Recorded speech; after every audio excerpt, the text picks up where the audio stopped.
Hello friends. MHRD के द्वारा regulations जो बनाया गया था अनएक्वस डीएलएड प्रोग्राम्स के लिए, तो इसके लिए एनसीटी को ये सारा डिटेल्स भेजा गया था एमएचआरडी की तरफ से। तो एनसीटी के द्वारा इस रेगुलेशन को गजट ऑफ इंडिया में प्रकाशित नहीं किया गया है। इसके लिए डाउट बना हुआ है सभी अनएक्वस डीएलएड अभ्यर्थियों के मन में। तो फ्रेंड्स, इसके लिए आपको एनसीटी के कार्यालय में जाकर के पता करना होगा कि एनसीटी के द्वारा गजट ऑफ इंडिया में इस रेगुलेशन को प्रकाशित किया गया या नहीं किया गया है। और इसके बाद गजट ऑफ इंडिया के कार्यालय में जाकर के भी पता करना होगा और इसकी जांच करनी होगी आपको, क्योंकि माननीय सर्वोच्च न्यायालय में अनएक्वस डीएलएड वालों के द्वारा रिव्यू पिटीशन लगाई जानी है। तो इसके लिए एक ठोस आधार बन जाएगा कि एनसीटी के द्वारा इस अनएक्वस डीएलएड के रेगुलेशन को प्रकाशित अगर किया गया है तो एक मजबूत सा आधार बन जाएगा। तो फ्रेंड्स, माननीय सर्वोच्च न्यायालय में अनएक्वस डीएलएड वालों के केस को डिसमिस किया गया है। तो इसके लिए पूरे भारतवर्ष के जो अनएक्वस डीएलएड अभ्यर्थी हैं उनके द्वारा एक निर्णय लिया गया है कि जो अन्याय अनएक्वस डीएलएड वालों के साथ हुआ है तो इसके लिए रिव्यू पिटीशन लगाई जाएगी माननीय सर्वोच्च न्यायालय में, और न्याय के लिए पुनः लड़ाई लड़ने का मन सभी अभ्यर्थियों के द्वारा बनाया गया है। तो फ्रेंड्स, इसमें एनसीटी के द्वारा एक लेटर तैयार किया गया है, एक पत्र तैयार किया गया है गजट ऑफ इंडिया में प्रकाशित करने के लिए। तो इसमें क्या कुछ लिखा हुआ है मैं आपको सूक्ष्म तरीके से बताने का प्रयास करूंगा, संक्षिप्त रूप में बताने का आपको प्रयास करता हूं। तो फ्रेंड्स, राष्ट्रीय अध्यापक शिक्षा परिषद ऊपर से इसकी मेन हेडिंग है, और इसके बाद एनसीटी का एक लोगो बना हुआ है, और इसके आगे national council for teacher education लिखा हुआ है। तो ये राष्ट्रीय अध्यापक शिक्षा परिषद भारत सरकार का लेटर हेड है, और इसी में अनएक्वस डीएलएड के बारे में रेगुलेशंस लिखा गया है, और इसको गजट ऑफ इंडिया में प्रकाशित करने के लिए तैयार किया गया है। तो फ्रेंड्स, इसमें क्या कुछ लिखा हुआ है मैं आपको बताने का प्रयास करता हूँ। To be published in gazette of India part 3 section 4 22 September 2017, ये साफ साफ इसमें डेट लिखी गई है। और ये गजट ऑफ इंडिया में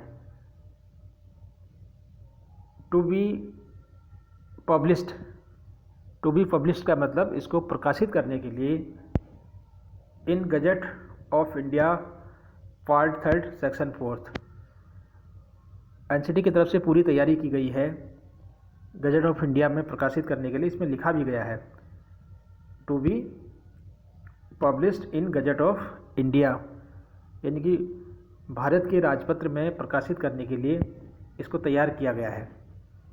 अब देखना ये होगा कि क्या इस पत्र को गजट ऑफ इंडिया में प्रकाशित किया गया है या नहीं किया गया है।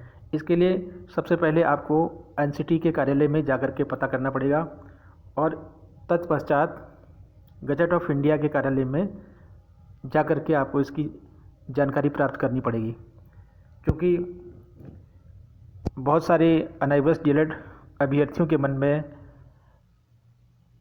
एक प्रश्न बार बार उठ रहा है कि गजट ऑफ इंडिया में अगर एमएचआरडी के रेगुलेशंस को एनसीटी के द्वारा अगर प्रकाशित किया गया है तो एक मजबूत आधार बन जाएगा माननीय सर्वोच्च न्यायालय में केस को फाइट करने के लिए। तो फ्रेंड्स, यह कार्य आसानी से हो जाएगा क्योंकि ये लेटर बन चुका है। तो इसके लिए आपको इंक्वायरी करनी पड़ेगी, इसके बारे में सारी जानकारी पता करनी पड़ेगी एनसीटी के कार्यालय में जा कर के। तो ये बहुत बड़ा कठिन कार्य नहीं है, यह आसान सा कार्य है, इसको आसानी से किया जा सकता है। तो फ्रेंड्स, मुख्य रूप से 2 पॉइंट्स माननीय जज साहब के द्वारा बार बार कहे गए हैं कि यह कोर्स 18 मंथ्स का है, और दूसरा पॉइंट है यह कोर्स इन सर्विस टीचर्स के लिए है। तो दोनों पॉइंट्स को इस लेटर में लिखा गया है, इससे डाउट क्लियर हो जाएगा। मैं आपको पढ़ करके सुनाता हूँ। फर्स्ट पॉइंट है any provision related to online submission of the application on NCT application portal. अब यहाँ पर सेकंड जो पॉइंट है वो बहुत इम्पोर्टेंट है। Any provision related to the duration of the programme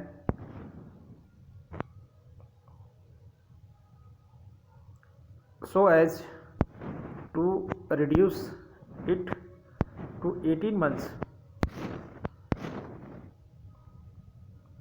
instead of 2 years and the requirement of 6-month internship to be subsumed within the duration of 18 months। तो ये जो 18 मंथ्स की जो ट्रेनिंग के बारे में बार बार जिक्र किया जा रहा है माननीय सर्वोच्च न्यायालय में माननीय जज साहब के द्वारा, तो इसमें आप ये एनसीटी के लेटर को आप दिखा सकते हैं कि ये 2 इयर्स का डिप्लोमा है और इसमें 18 मंथ्स का जो ट्रेनिंग का टाइम पीरियड है, और उसमें 6 मंथ के इंटर्नशिप को भी जोड़ा गया है। तो ये आपके लिए एक अच्छा प्रूफ है। ऊपर से एनसीटी का लेटर हेड है और साथ में इसमें 18 मंथ्स प्लस 6 मंथ का मेंशन भी किया गया है, जिक्र भी इसमें किया गया है।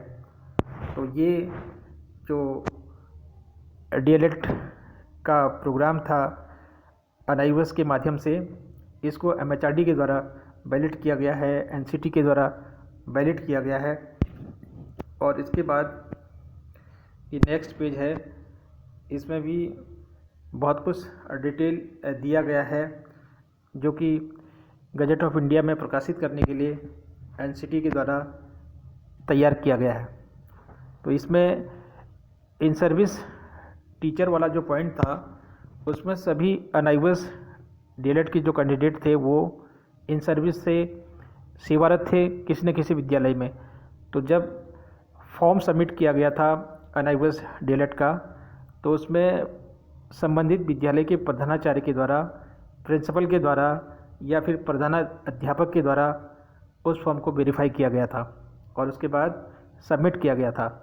तो फ्रेंड्स, ये डाउट माननीय जज साहब के मन में था कि हो सकता है कि ये किसी विद्यालय में न होकर के इन्होंने अचानक से ट्रेनिंग को कंप्लीट किया है, लेकिन ऐसा नहीं था। कि जब ट्रेनिंग प्रारंभ हुई थी तो इसी दौरान इसकी जांच हुई थी और गुप्त तरीके से भी जांच हुई थी। इसके लिए वेरिफिकेशन हुआ था कि क्या ये कैंडिडेट विद्यालय में टीचिंग कर रहे हैं या नहीं कर रहे हैं, इसके बारे में जांच की गई थी। तो फ्रेंड्स, बहुत सारे तथ्यों को लेकर के इसमें जांच हुई थी। तो सभी जो भी जांच की गई उसमें सभी लोग कंप्लीट पाए गए, तभी जा कर के उनकी ट्रेनिंग पूरी हो पाई। 2 इयर्स का जो डिप्लोमा था वो कंप्लीट हो पाया था। तो फ्रेंड्स, ये लास्ट पेज है और इसमें the manager government of India press department of publication gazette section civil line Delhi. तो यहाँ पर manager government of India press department of publication, तो यहाँ पर प्रकाशन विभाग का जो है एड्रेस यहाँ पर लिखा गया है गजट सेक्शन। तो इस पत्र से ये प्रतीत होता है कि एनसीटी के द्वारा गजट ऑफ इंडिया में इस रेगुलेशंस को प्रकाशित किया जा चुका होगा, लेकिन इसके लिए आपको जांच करनी होगी। अगर इस लेटर को गजट ऑफ इंडिया में अगर प्रकाशित नहीं किया गया है तो इसमें इस लेटर को आसानी से प्रकाशित किया जा सकता है। क्योंकि एनसीटी के द्वारा इसको तैयार किया जा चुका है, तो वहाँ से एनसीटी के कार्यालय से इस रेगुलेशंस की कॉपी को निकाल करके हाथों हाथ गजट ऑफ इंडिया में प्रकाशित किया जा सकता है। तो फ्रेंड्स, ये कोई बहुत बड़ी बात नहीं है और इसको आसानी से एनसीटी के मदद से इसको प्रकाशित किया जा सकता है।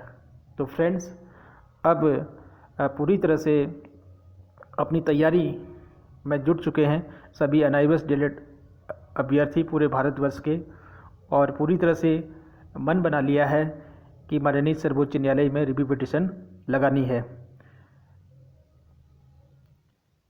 तो फ्रेंड्स, सभी दस्तावेजों के साथ जो भी कमियां रह गई थी माननीय सर्वोच्च न्यायालय में, तो सभी को ज्ञात है जब भी डिस्कशन हुई थी और फाइनल जजमेंट आने तक सभी लोगों की निगाहें माननीय सर्वोच्च न्यायालय पर लगी थी। पल पल की अपडेट सभी लोगों को पता है कि कहाँ पर क्या कमी रह गई थी। तो इसके लिए आप लोग आपस में सलाह मशवरा करने के बाद, सभी डाउट्स जो हैं उसको क्लियर करने के बाद माननीय सर्वोच्च न्यायालय में रिव्यू पिटीशन लगाएंगे, और उसके बाद आप लोगों को निश्चित रूप से माननीय सर्वोच्च न्यायालय से न्याय मिलेगा।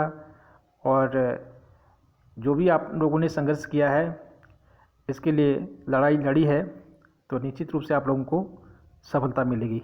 तो फ्रेंड्स, फिर होती है मुलाकात आप लोगों से कुछ नई और ताज़ा जानकारी के साथ। तब तक के लिए जय हिंद, जय भारत।